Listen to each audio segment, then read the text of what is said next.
Hello, everyone. Welcome back to my channel, General Hospital Diaries.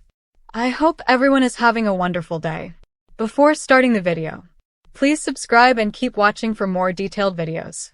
The atmosphere in Port Charles is shifting once again, and the tension inside the PCPD is impossible to ignore as the investigation into Drew Cain's shooting takes a sharp and unexpected turn. Officers, detectives, and insiders close to the case all seem to be circling one name more than any other, and that name is Curtis Ashford. Whether he deserves it or not, Curtis is quickly becoming the prime suspect in one of the most emotionally charged cases the PCPD has dealt with in months. And as more details surface, the situation is going from complicated to downright explosive.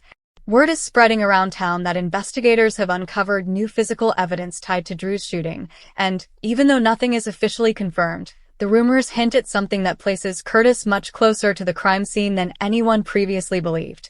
Drew's circle is shocked, but at the same time, the PCPD is under pressure to show progress, and that pressure could be fueling the narrative that Curtis is suspect number one.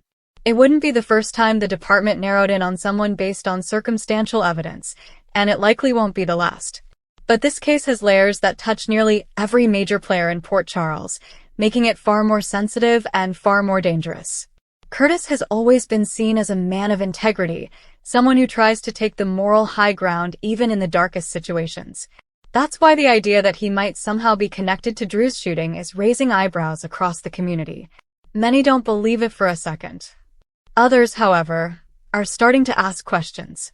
What motive would Curtis have? What was he doing in the hours leading up to the shooting? And why are investigators suddenly so fixated on him?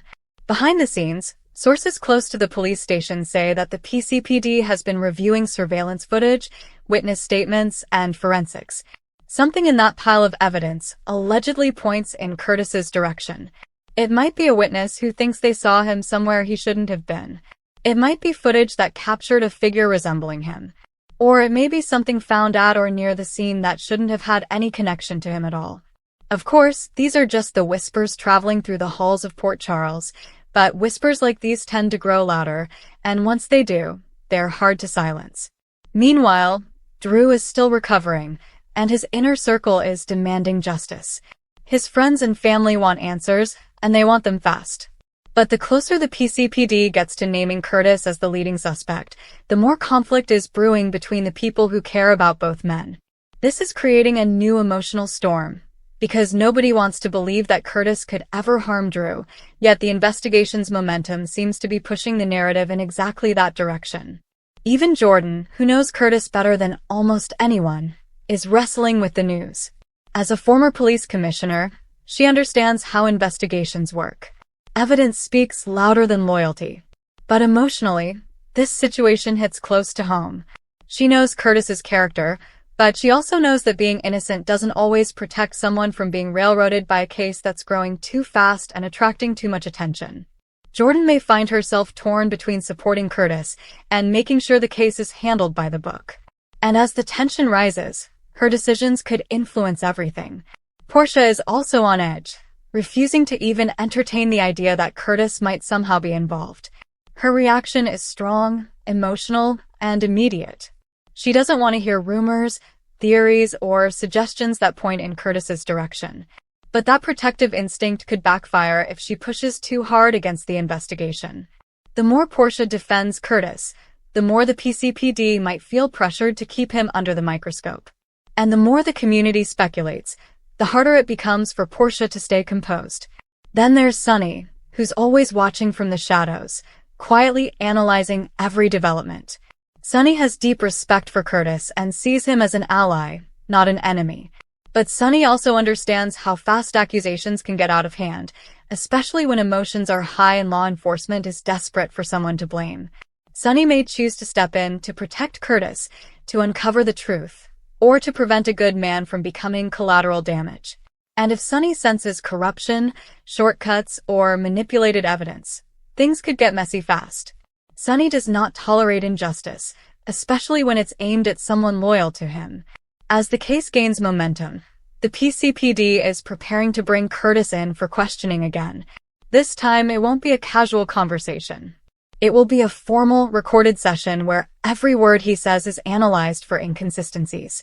Curtis isn't just a person of interest anymore, he's the name at the top of the suspect list.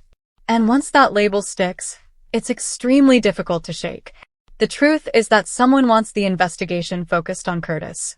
Whether it's intentional sabotage, a misunderstanding, or a calculated setup, the clues seem too neatly arranged.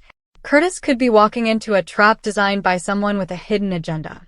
It wouldn't be the first time an innocent person was framed in Port Charles, and it certainly wouldn't be the last. The question is, who benefits from putting Curtis in the crosshairs? There are plenty of possibilities. Enemies from Curtis's past. Someone connected to Drew's mysterious dealings. Or someone who wants to create chaos within the tight circle of allies in Port Charles. Drew's shooting was not random, and whoever pulled the trigger knew what they were doing. If Curtis is being framed, that means the real shooter is still out there, watching, waiting, and confident that the PCPD is too distracted to look in the right direction. As the investigation intensifies, Curtis must prepare himself for the fight of his life. His reputation, his relationships, and even his future could be jeopardized if he doesn't get ahead of this situation. Curtis may need to do his own digging, follow his own leads, and uncover what really happened the night Drew was shot. Because if he doesn't, he could find himself trapped in a nightmare he had nothing to do with. The coming days in Port Charles will be filled with accusations, confrontations, and hard truths. The PCPD is zeroing in, tensions are climbing, and the community is beginning to take sides. Curtis may be suspect number one, but whether he is truly guilty or simply caught in someone else's dangerous scheme is a question that will shake Port Charles to its core.